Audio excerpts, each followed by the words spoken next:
ہارون الرشید کی دلی تمنا تھی کہ حضرت بہلول دانا اس سے ملاقات کریں، لیکن آپ کبھی بھی اس کے دربار میں تشریف نہ لے گئے۔ ایک دن یوں ہوا کہ ہارون الرشید اپنے محل کی چھت پر بیٹھا تھا کہ اس نے حضرت بہلول دانا کو شاہی محل کے قریب سے گزرتے دیکھا۔ فوراً حکم دیا کہ حضرت بہلول دانا کو کمند ڈال کر محل کی چھت پر کھینچ لیا جائے۔ چنانچہ ایسا ہی کیا گیا۔ جب آپ ہارون الرشید کے سامنے پہنچے تو اس نے پوچھا، یہ فرمائیے کہ آپ اللہ تک کیسے پہنچے؟ آپ نے فرمایا، جس طرح آپ تک پہنچا۔ ہارون الرشید نے کہا، میں سمجھا نہیں۔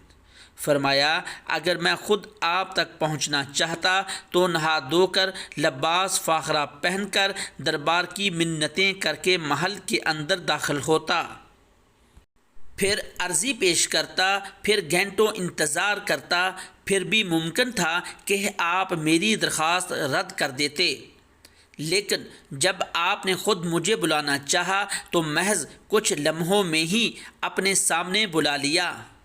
اسی طرح جب اللہ کو اپنے بندے کی کوئی ادا پسند آتی ہے تو اسے لمحوں میں قرب کی وہ منزلیں طے کروا دی جاتی ہیں جو بڑے بڑے عابدوں کے لیے باعث رشک بن جاتی ہیں۔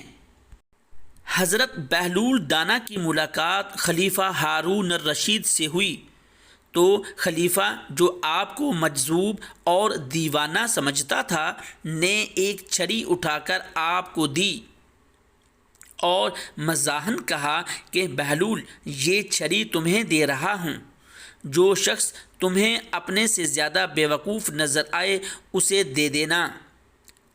حضرت بہلول نے بڑی سادگی کے ساتھ چھڑی لے کر رکھ لی اور واپس چلے آئے۔ کچھ عرصہ کے بعد ہارون الرشید کو سخت بیماری لاحق ہو گئی، بچنے کی کوئی امید نہ رہی۔ طبیبوں نے جواب دے دیا تو ایک دن حضرت بہلول دانا خلیفہ کی عیادت کے لیے پہنچے اور سلام کے بعد پوچھا، کیا حال ہے؟ خلیفہ نے کہا، حال پوچھتے ہو بہلول، بڑا لمبا سفر درپیش ہے۔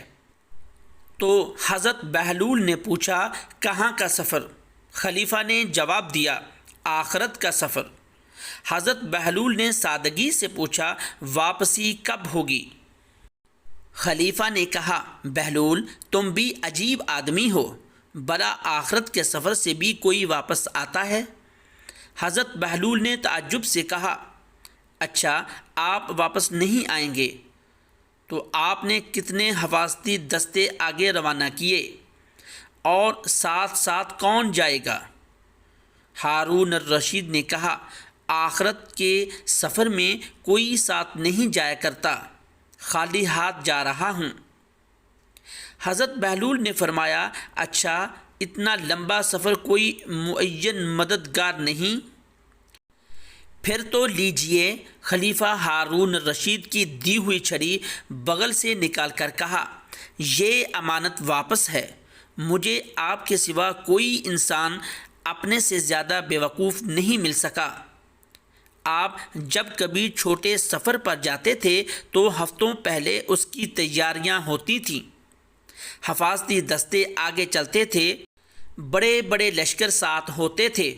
اتنے لمبے سفر کی جس میں واپسی بھی ناممکن ہے، آپ نے تیاری نہیں کی؟